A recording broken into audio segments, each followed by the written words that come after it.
शिव बाबा याद है ना। ओम शांति। सुनते हैं आज 11 अक्टूबर 75 के अव्यक्त बाप दादा के मधुर महावाक्य। आज की अव्यक्त वाणी का टाइटल है अंतर्वाहक रूप द्वारा परिभ्रमण। आज की मुरली में बाबा ने बहुत सुंदर तरीके से बताया कि भक्तों की इच्छा क्या है। फिर बाबा ने कहा अभी सबके अंदर कौन से संस्कार इमर्ज होने चाहिए। साथ साथ बाबा ने साइलेंस की शक्ति का आधार क्या है। साथ बाबा ने कहा महारथियों का क्या संकल्प है। सुनते हैं 11 अक्टूबर 75 की मुरली अंतर्वाहक रूप द्वारा परिभ्रमण। महारथी बच्चों को देख बाप दादा बोले आजकल इस पुरानी सृष्टि में विशेष क्या चल रहा है। आजकल विशेष आप लोगों का आवाहन चल रहा है। फिर आवाहन का रेस्पॉन्स करते हो। भक्त क्या चाहते हैं। भक्तों की इच्छा यही है कि देवियां चैतन्य रूप में प्रकट हो जाएं। क्या चाहते हैं भक्त, बाबा ने बता दिया। भक्तों की इच्छा यही है क्या कि देवियां चैतन्य रूप में प्रकट हो जाएं। जड़ चित्रों में भी चैतन्य शक्तियों का आवाहन करते हैं कि चैतन्य रूप में वरदानी बन वरदान दे दें। तो यह इच्छा भक्तों की कब पूरी होगी। भक्ति का भी अभी फुल फोर्स चारों ओर दिखाई दे रहा है। उसमें भी जैसे प्रैक्टिकल में बाप गुप्त है और शक्तियां प्रत्यक्ष रूप में है, ऐसे ही भक्ति में भी पहले बाप की पुकार ज्यादा करते थे। हे भगवान कह के पुकारते थे।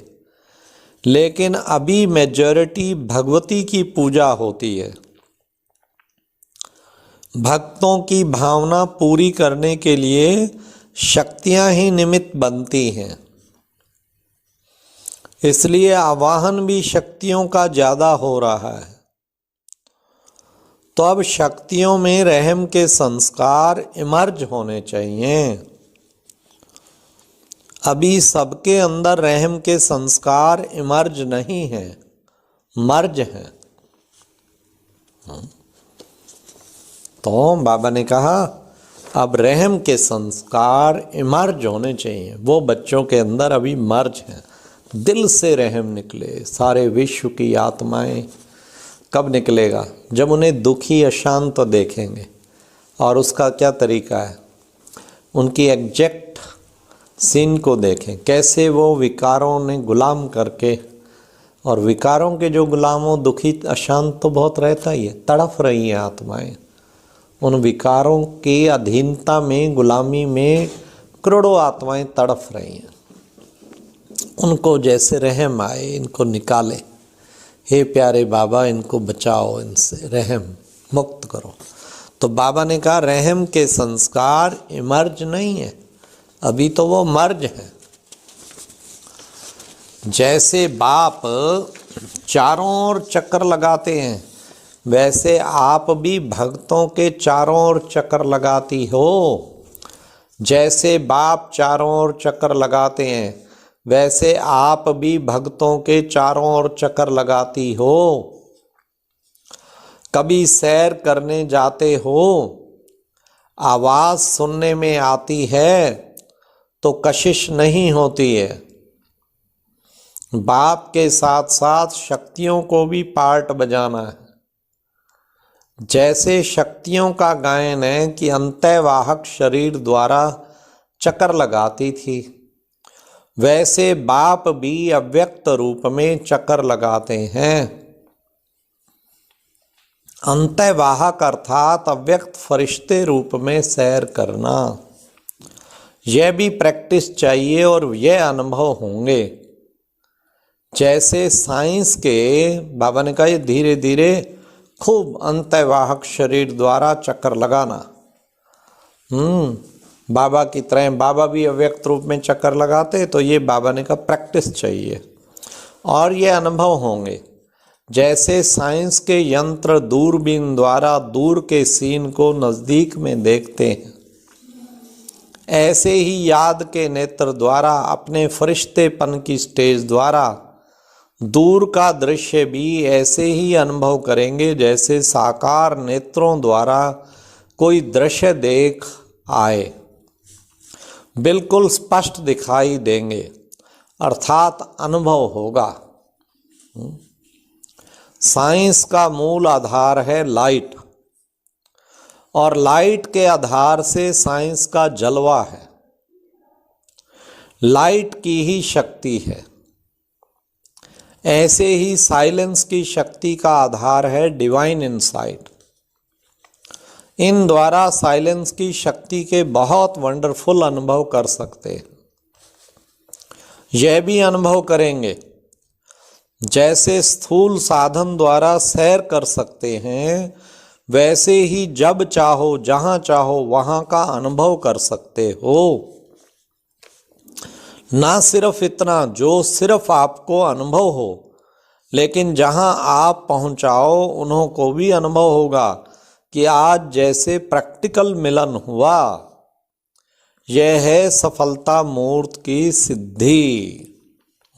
बाबा ने कहा ये सिद्धि है, जहाँ चाहो जैसा अनुभव करना चाहो जो कराना चाहो। हाँ, वह तो रिवाजी आत्माओं को भी सिद्धि प्राप्त होती है। एक ही समय अनेक स्थानों पर अपना रूप प्रकट कर सकते और अनुभव करा सकते हैं। वह तो अल्पकाल की सिद्धि है, लेकिन यह है ज्ञान युक्त सिद्धि। ऐसे अनुभव भी बहुत होंगे। आगे चलकर नई बातें भी तो होंगी ना। जैसे शुरू में घर बैठे ब्रह्मा रूप का साक्षात्कार होता था, जैसे कि प्रैक्टिकल कोई बोल रहा है, इशारा कर रहा है, ऐसे ही अंत में भी निमित्त बनी हुई शक्ति सेना का अनुभव होगा। तो शुरू शुरू में ब्रह्मा बाबा एक, लेकिन चारों ओर ब्रह्मा का शिव बाबा साक्षात्कार कराते थे। जैसे कोई बोल रहा है, इशारा कर रहा है। तो बाबा ने कहा अंत में फिर यही होगा।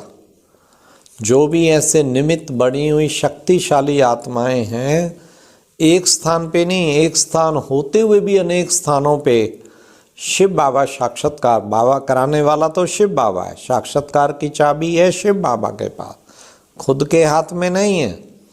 परंतु हमारी स्थिति अगर बहुत ऊंची होगी तब शिव बाबा, बाप समान स्थिति होगी तब शिव बाबा जरूर ऐसा साक्षात्कार कराएगा। तो बाबा ने कहा ऐसे ही अंत में भी निमित्त बनी हुई शक्ति सेना का अनुभव होगा। अब सुनिए बड़े ध्यान से, सभी महारथियों का संकल्प है। क्या संकल्प है सभी महारथियों का? सभी महारथियों का संकल्प है कि अब कुछ नया होना चाहिए।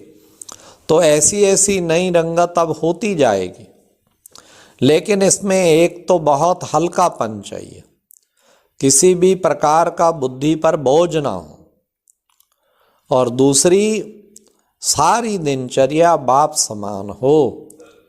तब ब्रह्मा बाप समान आदि से अंत के दृश्य का अनुभव कर सकते हो। समझा? अब महारथियों को क्या करना है? सिर्फ योग नहीं, सेवा का रूप परिवर्तन करना है। महारथियों का योग व याद अब स्वयं प्रति नहीं, लेकिन सेवा प्रति हो। तब तो महादानी और महाज्ञानी कहे जाएंगे। अच्छा, समय की समाप्ति की निशानी क्या होगी? क्या होगी? जब सारे संगठन की एक आवाज, एक ही ललकार हो कि हम विजयी हैं, विजय हमारा जन्म सिद्ध अधिकार है, वह विजय हमारे गले का हार है, ऐसा प्रैक्टिकल में अनुभव होगा। सिर्फ कहने मात्र नहीं, लेकिन यह नशा रहे, सदा सामने दिखाई दे, ऐसे विजय का निशाना दिखाई देता है।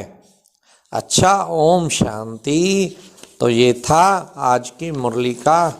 बाबा ने जो कहा कि बच्चे, अब तो तुम सब के अंदर रहम का संस्कार इमर्ज हो और तुम्हें अपनी डिवाइन इनसाइट, साइलेंस की शक्ति को बढ़ाना है। ओम शांति। और अब यह एक बहुत अच्छी वीडियो भी जरूर देखें।